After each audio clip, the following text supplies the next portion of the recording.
Bom, queridos, continuando nessa parte 2, deve o educador, quando for falar sobre a sexualidade, sempre que possível usar uma linguagem bastante acessível à compreensão dos seus ouvintes, dos jovens.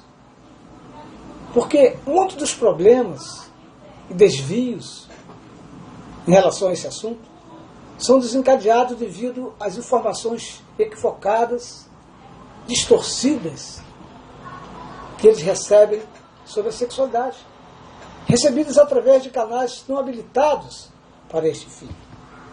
A palavra sexo, ela vem do latim sexo, e segundo o dicionário Aurélio, significa a conformação particular que distingue o macho da fêmea, nos animais e nos vegetais, atribuindo a eles um papel determinado na geração e confirmando-lhes certas características distintas.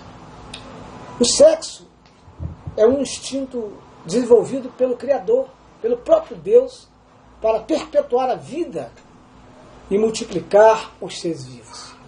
O sexo é a diferenciação somática e psíquica destes seres. A função primordial do sexo é a reprodução. Uma das dádivas de Deus que mais merece a nossa apreciação é a reprodução.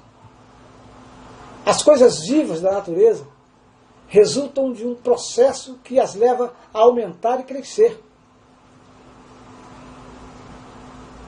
A reprodução sexuada pode ser dividida, por exemplo, em duas categorias. A primeira, em seres superiores, e a segunda, em seres inferiores. Cabe na categoria dos seres inferiores os animais irracionais e toda a classe de vegetais, não é mesmo? Os seres vivos, por exemplo, em geral, a vida tem início quando os gametas masculinos, que são os espermatozoides, né, quando eles fecundam os óvulos femininos. Já nos seres superiores, que são o homem e a mulher, o sistema nervoso desempenha um papel relevante na função reprodutora. E a partir daí, dar-se-á a manifestação da vida psíquica, da inteligência, das emoções, dos sentimentos e da volição.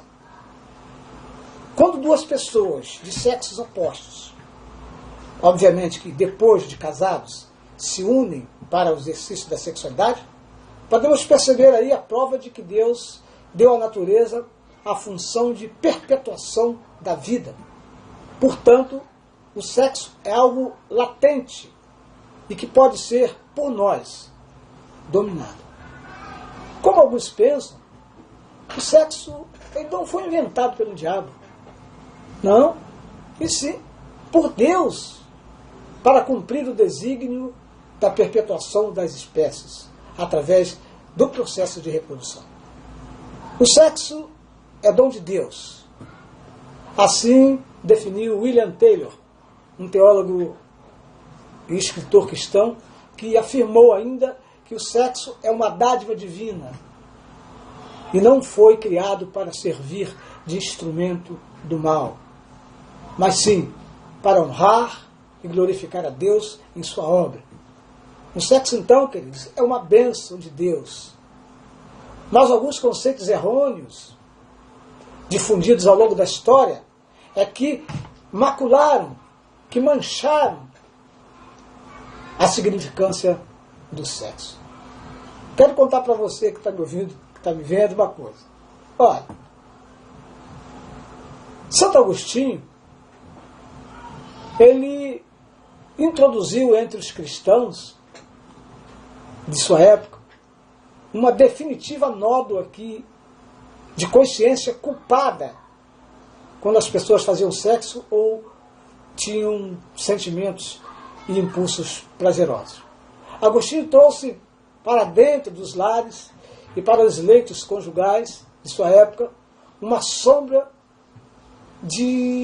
assim como se o sexo fosse uma coisa maligna, impuro, como se fosse uma perversão e como se fosse um vício que arruinou a vida de incontáveis casais para quem o sexo passou a ser, assim, associado a um presente do diabo. Ou como dizia Santo Agostinho, um discórdio malo. Um princípio de discórdia alojado no interior de cada um desde a queda. Agostinho opôs definitivamente a carne a Deus. Criou um antagonismo, né, entre a carne e Deus. Talvez uma das maneiras de entender-se essa obsessão de Santo Agostinho em denunciar a sexualidade deve-se a ele ter sido, por exemplo, um renegado do erotismo. Como todo aquele que está abjurado das suas paixões sensuais preguiças. E Agostinho votou intenso ódio ao que no passado o atraiu, lamentando ter desperdiçado nele tanta energia. Agostinho mesmo, ele mesmo, não negou ter sido dominado na sua juventude por uma intensa voluptuosidade, pela lasciva, ao ponto de que, em determinado momento da sua vida, quando ele pediu a Deus que o fizesse casto, ele acrescentou, mas ainda não. Agostinho, então, foi mais longe ainda. Para ele, a presença do impulso sexual nos seres humanos era a marca da corrupção da nossa natureza. Tratava-se de uma perversidade intrínseca que, como uma erva daninha, espalhada numa pradaria, jamais poderia ser removida de tudo.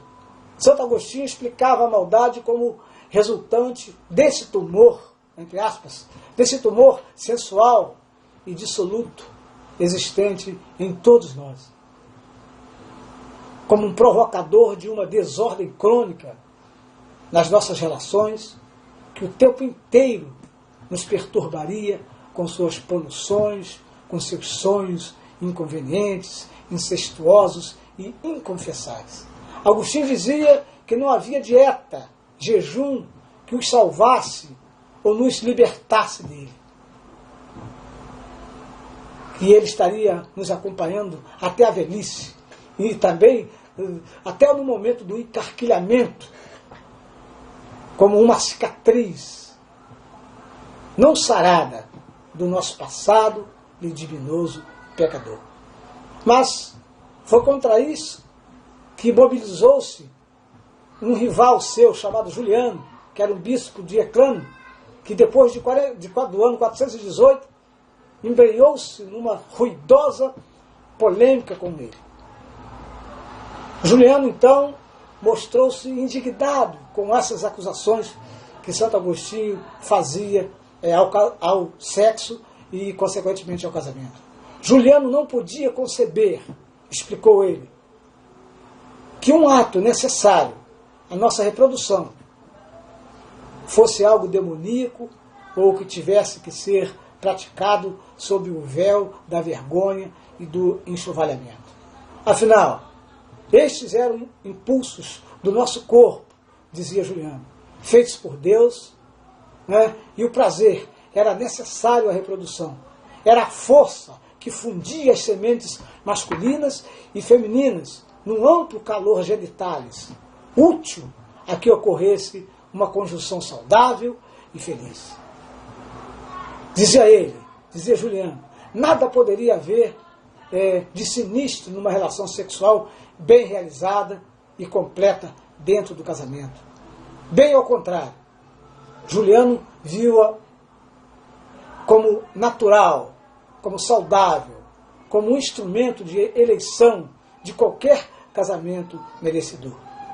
Santo Agostinho, inclusive, em várias cartas da sua imensa correspondência, tentou amenizar as objeções de Juliano, procurando mostrar-se menos radical do que nos seus escritos anteriores. Porém, sabe-se que para a posteridade foi essa a sua visão trágica da existência. De sermos os infelizes portadores perpétuos do pecado capital que marcou de maneira definitiva o cristianismo. E o sexo, queridos, ficou dali por diante, visto como uma transgressão, como uma obscenidade, como postula este pensamento.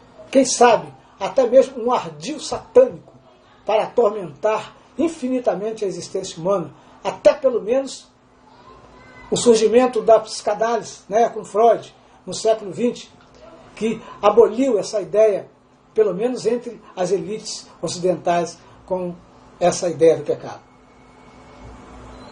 Qual é, então, a metodologia de Deus referente ao sexo? Sendo a Bíblia a palavra de Deus e a revelação legítima dos homens, é nela, queridos, que encontramos a forma com a qual Deus trata a questão do sexo.